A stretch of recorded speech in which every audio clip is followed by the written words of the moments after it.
Innal hamdalillah nahmaduhu wa nasta'inuhu wa nastaghfiruh wa na'udzu billahi min shururi anfusina wa min sayyiati a'malina. Man yahdihillahu fala mudilla lahu wa man yudlilhu fala hadiya lahu. أشهد أن لا إله إلا الله وحده لا شريك له وأشهد أن سيدنا محمدا عبده ورسوله الذي لا نبي بعده. اللهم صل وسلم وبارك على رسولك الكريم نبيك الأمين سيدنا محمد وعلى آله وأصحابه وأمته إلى يوم الدين. أما بعد فيا أيها الحاضرون أوصيكم وإياي بتقوى الله فقد فاز المتقون. قال الله تعالى في كتابه الكريم وهو أصدق القائلين: أعوذ بالله من الشيطان الرجيم بسم الله الرحمن الرحيم. يا أيها الذين آمنوا اتقوا الله حق تقاته ولا تموتن إلا وأنتم مسلمون. صدق الله العظيم وصدق رسوله النبي الكريم ونحن على ذلك من الشاهدين والشاكرين والحمد لله رب العالمين. Hadirin jamaah salat Jumat yang dimuliakan oleh Allah Subhanahu wa taala. Bersyukur kita kepada Allah tentunya dengan memperbanyak kalimat tahmid. Alhamdulillahi rabbil alamin. Karena sampai hari ini Allah masih titipkan kepada kita nikmat iman dan Islam, nikmat sehat dan sempat, sehingga kita dapat kembali melaksanakan rutinitas kita setiap Jumatnya, yaitu melaksanakan sholat fardu Jumat secara berjamaah. Mudah-mudahan apa-apa yang kita lakukan hari ini semuanya bernilai ibadah dan mendapatkan pahala dari Allah Subhanahu wa ta'ala. Salawat dan salam kita hadiahkan kepada ruh junjungan alam, baginda Nabi besar Muhammad sallallahu alaihi wasallam. Allahumma salli wa sallim wa barik alaihi. Mudah-mudahan salawat dan salam yang selalu kita ucap, kita perbanyak, kita hadiahkan kepada ruh Rasulullah, berbuah syafaat nantinya. Amin, amin ya rabbal alamin. Hadirin jamaah salat Jumat yang dimuliakan oleh Allah Subhanahu wa ta'ala. Beberapa waktu yang lalu Indonesia menyambut tamu kebesaran dari negara Mesir sana. Seorang imam besar Al-Azhar, namanya Grand Sheikh Ahmad At-Tayyib. Ketika dia sampai ke Indonesia, disambut oleh presiden kita. Ketika dia memberikan kata sambutan di istana, membuat kita meneteskan air mata. Apa kata beliau? Kemana sekarang suara pendakwah-pendakwah kita? Kenapa mereka tidak ada yang menyisipkan di sela-sela ceramahnya tentang masalah besar krusial umat yang sekarang ini terjadi di Al-Quds, Palestina? Kemana sekarang nalar manusia-manusia Islam kita? Mengapa tidak pun satu sedikit pun terlintas di dalam hatinya untuk memperhatikan, mengetahui apa yang saat ini terjadi di Al-Quds, Palestina? Maka dalam kesempatan hari Jumat yang mulia ini, khatib ingin sedikit menyampaikan apa yang sebenarnya terjadi di sana. Mungkin beberapa waktu yang lalu familiar di telinga kita. Ada satu ungkapan di media sosial yang menyatakan all eyes on Rafah. Lihatlah, bukalah semua mata kalian. Lihat apa yang saat ini terjadi di Rafah. Rafah itu hadirin adalah salah satu daerah di Palestina. Sempat dulu Perdana Menteri Israel itu mengumumkan bahwasanya seluruh tempat di Palestina ini adalah markas-markas militer. Setiap markas militer maka akan kami tembaki, kami bom, kami hancurkan. Kecuali satu daerah, yaitu Rafah. Maka siapa yang mau selamat, siapa yang tak mau dibom, siapa yang mau tak dihancurkan, pergilah kalian, mengungsilah ke Rafah. Apa jawaban orang Palestina ketika mendengar pernyataan itu? Kalau kalian mau tembak kami, tembaklah. Kalau kalian mau bom kami, bomlah. Bukan setahun, 2 tahun kalian berupaya menghancurkan kami. Bukan 10 tahun, 20 tahun kalian berupaya untuk membunuh kami. Dalam catatan sejarah, Palestina berusaha untuk dihancurkan oleh Israel mulai tahun 1917 sampai 2024 saat sekarang ini. Maka hadirin, satu permintaan orang Palestina. Kalau kalian mau bunuh kami, bunuh. Tapi jangan kalian hancurkan generasi-generasi kami. Kalau kalian mau bom kami, bomlah. Tapi jangan kalian bunuh anak-anak kami. Karena tak ingin anak-anak dan generasi mudanya hancur sebelum waktunya datang.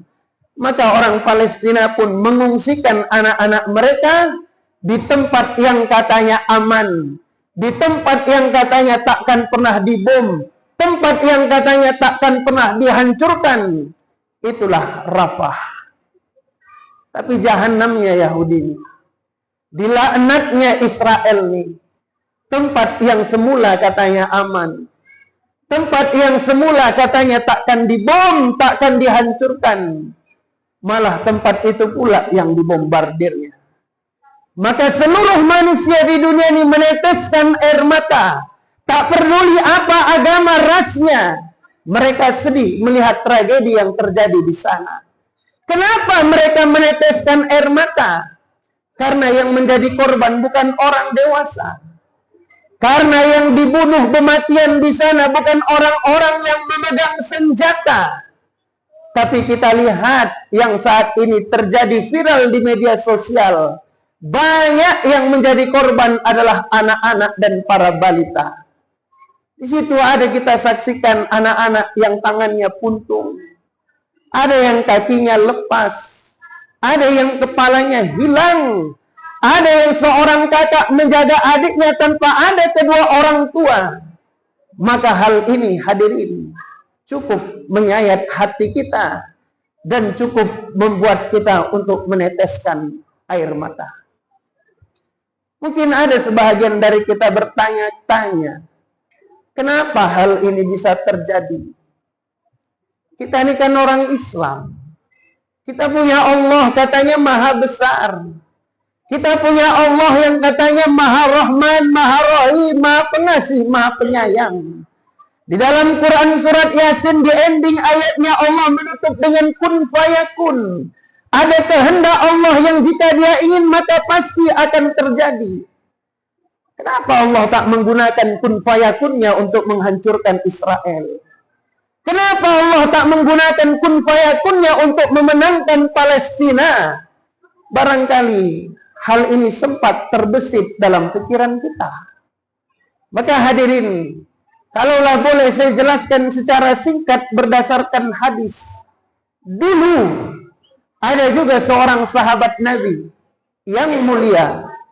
Namanya Khabbab Ibnul Arad. Ketika itu di zaman Nabi masa perang juga. Banyak juga korban yang berantakan. Banyak juga keluarga-keluarga yang kehilangan. Ketika itu Khabbab bertanya kepada Rasulullah, "Ya Rasulullah," kata Khabbab, "sekarang ini kita sedang kalah. Sekarang ini kita sedang diintimidasi. Banyak dari kita yang mati. Banyak juga dari kalangan kita yang kehilangan keluarganya. Tidakkah engkau ingin bermunajat kepada Allah supaya cepat-cepat memenangkan agama-Mu? Tidakkah engkau ingin bermunajat kepada Allah agar segera menghancurkan musuh-musuh Allah itu?" Apa jawaban Rasulullah? Apa tanggapan Rasulullah ketika mendengar pernyataan ini dari Khabbab? Kata Nabi Muhammad sallallahu alaihi wasallam, "Wahai Khabbab, orang-orang sebelum kau dulu siksaannya lebih parah dari ini. Mereka ada yang dicucuk kepalanya dengan besi. Ada yang dimasukkan ke dalam paret, kemudian paret tadi dibakar. Seperti Ashabul Ukhdud. Mereka ada yang digeret-geret di tengah padang pasir, ditelanjangi pakaiannya. Kemudian ditimpakan batu besar ke dadanya. Mereka ada yang dicelupkan kepalanya ke dalam air hingga hilang nyawanya.